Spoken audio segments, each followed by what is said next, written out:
A throng of migrants lined up on the American side of the Rio Grande on Thursday along the towering border fence in El Paso, Texas, ahead of the midnight expiration of Title 42, the pandemic-era rule that allowed the U.S. to rapidly deport nearly all asylum seekers at the U.S.-Mexico border.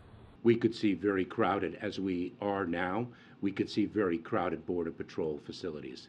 In Washington, U.S. Homeland Security Secretary Alejandro Mayorkas spoke and took questions for nearly an hour during a White House briefing on Thursday, telling reporters that authorities were seeing high numbers of border encounters and warned of tougher penalties for those who try to cross the border illegally. If anyone arrives at our southern border after midnight tonight, they will be presumed ineligible for asylum and subject to steeper consequences for unlawful entry, including a minimum 5-year ban on re-entry and potential criminal prosecution.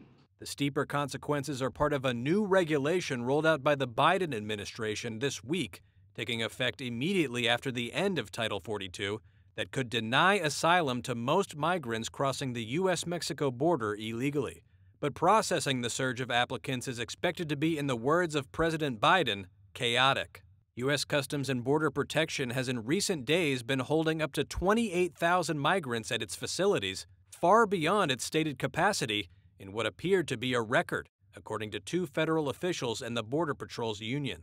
The union's president said the busiest border detention facilities are in the Rio Grande Valley in Texas and 2 areas in Arizona. In Yuma, hundreds of migrants lined up before dawn at a gap in the border fence, waiting to turn themselves in to U.S. border agents.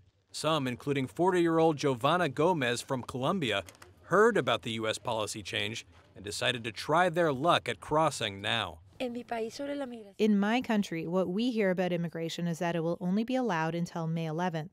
So we came here today, and we're racing against the clock. In Brownsville, Texas, migrants who had been released from federal immigration custody lined up for food provided by a local church. Some expressed confusion about the U.S. policy at the border, including Nestor Villalobos from Venezuela. We still don't understand Title 42. We don't know how it's going to be. Maybe it's easier to enter here, or maybe it's more complicated. Honestly, we are uncertain. We are here and we do not know what will happen. Hopefully, it will be easier for us, because at the moment, it is very difficult.